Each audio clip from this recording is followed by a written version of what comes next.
ఆదికాండము 21వ అధ్యాయము. వచ్చే ఏడు సరిగ్గా ఇదే సమయానికి ఇస్సాకు పుడతాడు అంటే అదే సమయానికి పుట్టాడు. గలతీ పత్రిక 4వ అధ్యాయము 4వ వచనము. కాలము సంపూర్ణమైనప్పుడు దేవుడు తన కుమారుణ్ణి పంపాడు. ఇద్దరి పుట్టుకలు అద్భుతాలే. ఈ రెండు మానవాతీతమైన అద్భుతాలు. మానవ ప్రమేయం ఇందులో లేదు. దేవుడు జరిగించిన అద్భుతాలు. ఈ ఇద్దరి పుట్టుకలు తల్లిదండ్రులకు ఆనందాలు కలిగించిన సందర్భాలే. ఇస్సాకు అంటే సంతోషం, నవ్వు. అబ్రహాము ఆనందంతో నవ్వలేదా? అలాగే యేసును గురించి దేవుడు అన్నాడు, ఇడుగో నా ప్రియ కుమారుడు, ఈయన యందు నేను ఆనందిస్తున్నాను. ఇద్దరి పుట్టుకలు ఆనందకారకమైనవి. పుట్టిన ఈ ఇద్దరు పిల్లోళ్ళు తండ్రులకు మరణ పర్యంతరము విధేయులే. ఆదికాండము 22వ అధ్యాయంలో తండ్రి అయిన అబ్రహాము ఇస్సాకును బలి ఇవ్వటానికి సిద్ధమవుతున్నాడు. ఇస్సాకుకు అప్పటికి 33 సంవత్సరాల వయసు. తండ్రికి ఇస్సాకు ఎంతో విధేయుడు. యేసుక్రీస్తు కూడా శిలువ మరణ పర్యంతరము తండ్రికి విధేయుడు. ఇస్సాకు జీవితమందు యేసు పుట్టుక, మరణాలు, వీటిని గురించిన వృత్తాంతం ఛాయామాత్రంగా ప్రతిఫలిస్తుంది. యేసుక్రీస్తు పునరుత్థానము కూడా ఇస్సాకునందు ముందు గుర్తుగా కనబడుతున్నది. అబ్రహాము మృతతుల్యుడు, శారా గర్భము మృతతుల్యమే. అందులో నుంచి జీవం వచ్చింది. రోమాపత్రిక 4వ అధ్యాయము 19వ వచనము. ఇది పునరుద్ధాన సాదృశ్యము. రోమాపత్రిక 4వ అధ్యాయము 25వ వచనంలో పౌలు చెప్పినట్లు, యేసు మన అపరాధముల నిమిత్తము అప్పగింపబడి మనము నీతిమంతులమని పరిగణింపబడడానికి లేపబడ్డాడు. అబ్రహాము శారాల విషయమై దేవుడు ఎంతో కనికరము చూపాడు. దేవుడు అన్నాడు, ఈ చిన్నవాణ్ణి బట్టి, నీ దాసిని బట్టి నీవు దుఃఖపడవద్దు. శారా నీతో చెప్పే ప్రతి విషయంలో ఆమె మాట విను. ఇస్సాకు వలన అయినదే నీ సంతానము అనబడుతుంది. అనగా ఇస్మాయేలు దేవుడు వాగ్దానం చేసిన కుమారుడు కాదు. అయినా ఈ దాసి కుమారుడు నీ సంతానమే కదా. అతన్ని కూడా ఒక జనముగా చేస్తాను. నీలో నుండి జాతులన్నీ వస్తాయి. అయినా కంగారు పడకు. ఈ ఇస్మాయేలు కూడా ఒక గొప్ప జాతికి మూలమవుతాడు. సరే, అబ్రహాము పొద్దున్నే నిద్ర లేచాడు. ఆహారము, నీళ్ల తిత్తి తీసుకొని ఆ పిల్లవానితో కూడా హాగరుని అప్పగించి ఆమె భుజం మీద వాటిని పెట్టి ఆమెను పంపివేశాడు. ఆమె వెళ్ళి బెయేర్షెబా అరణ్యంలో అటూ ఇటూ తిరుగుతూ ఉన్నది. ఆ తిత్తిలోని నీళ్లు అయిపోయిన తర్వాత ఆమె ఒక పొద కింద ఆ చిన్నవాణ్ణి పడవేసి, ఈ పిల్లవాని చావు నేను చూడలేను అనుకొని వింటి వేత దూరము వెళ్ళి అతనికి ఎదురుగా కూర్చున్నది. ఆమె ఎదురుగా కూర్చొని ఎలుగెత్తి ఏడ్చింది.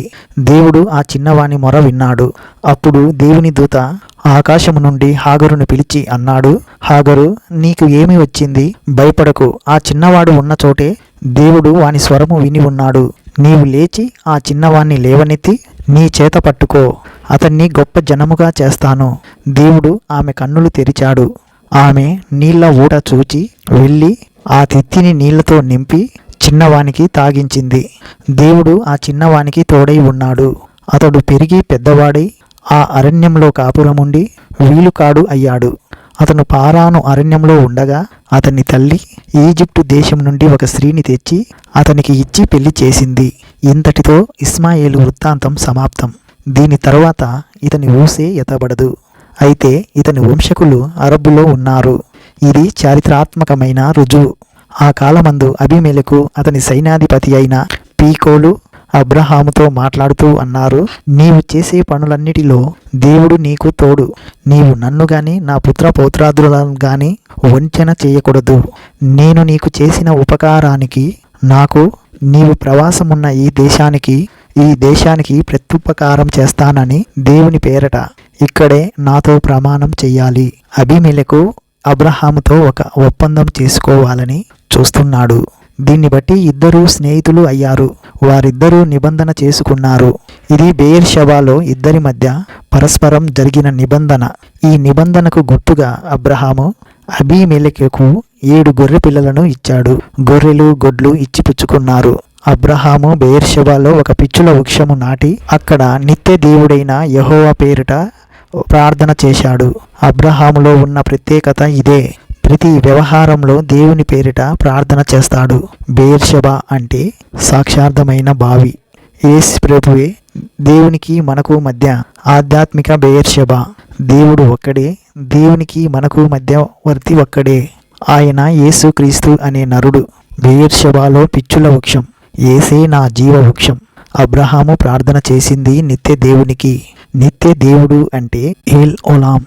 తెలుగులో నిత్య దేవుడు అనే కంటే హీబ్రూలో ఏల్ ఓలాం అంటే నా ఆత్మకు ఇంపుగా ఉంటుంది. దేవుడు నిత్యుడు అయితే ఆయన బిడ్డలం మనం నిత్యత్వానికి చెందిన పిల్లలము. అబ్రహాము నిజంగా ప్రార్థనాపరుడు. అతని విజ్ఞాపన ప్రార్థనలలో స్వార్థ త్యాగం, దాతృత భావన ఉట్టిపడుతూ ఉంటాయి. అబ్రహాము ఫిలిప్తీయుల దేశంలో అనేక దినములు ప్రవాసిగా ఉన్నాడు.